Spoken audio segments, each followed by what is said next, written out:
It was the look in his eyes that just burned that message into my soul at the moment, and it was so overwhelming that I had to leave the room. And I'll never forget that. Hey there. I have been advised by the YouTube gods to say like, subscribe, and share the video. So now back to the video. One of my favorite authors, his name is Ernest Becker. He wrote a book called The Denial of Death. In that book, there's a portion where he talks about courage and moving forward, and then fear and moving backwards. And he talks about,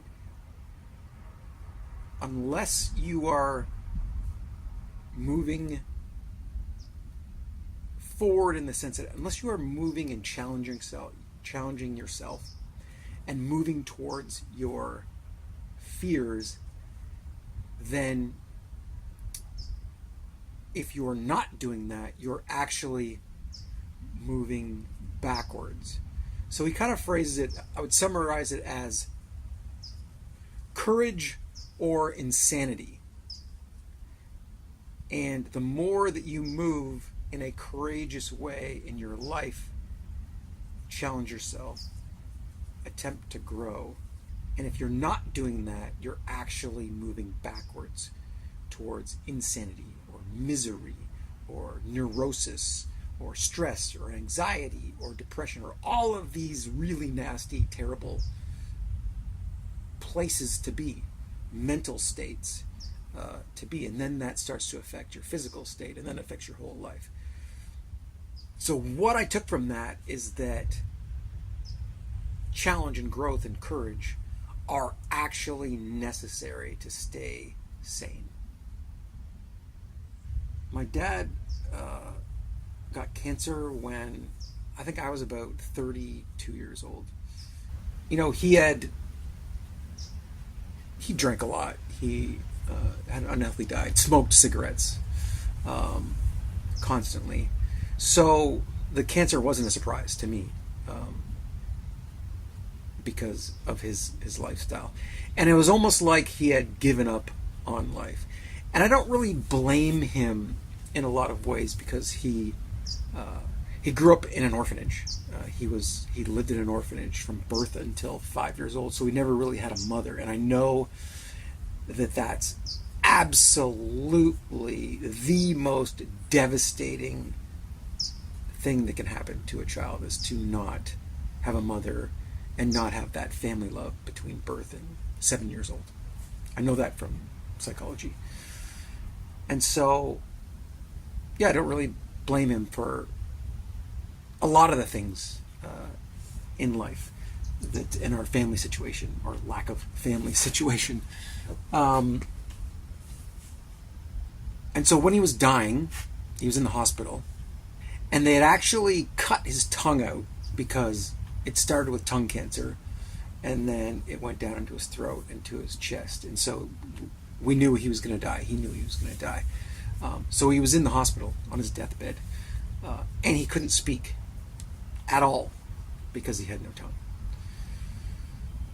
And just before he was about to die, in his last few seconds, I was looking into his eyes, and what I saw stayed with me for the rest of my life. And the two things that I saw were fear and regret. Fear of dying, fear of what was going to happen to him next, and this look of regret as well, that said, like, I didn't do enough. I wasn't the man that I could have been. And what it made me realize, and that I remembered, and still remember, and will remember, every single day that I'm alive is that I don't want to regret anything. And that if I have fears, I need to go at them. I need to move into them so that I don't have those regrets. And then, of course, everything I've read in the past 10 years in philosophy and in psychology, this work towards a happy life, the greatest life. Everything I read says that courage is the only way forward. Finding out what your fears are and moving towards them and through them is the greatest way to live. It's also the most challenging way to live, and it gives you the greatest rewards. And so that was a lesson that my father gave me on his deathbed, and I am very, very thankful for that lesson. I will put it to you. So here's a very simple way to do it. And you could say the easy question is to say, what are you afraid of? And to figure out what you're afraid of and move towards that. And I'll put it to you even in a simpler way.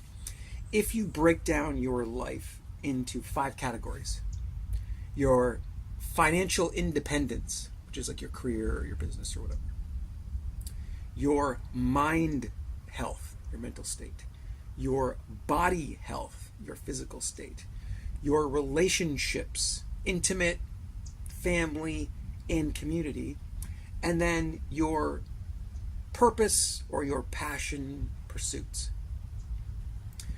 And then you ask yourself, you rate yourself in all of these categories. What are you out of 10 in what you want to be? And forget about what society says that you think that society wants you to be. What do you rate yourself out of 10?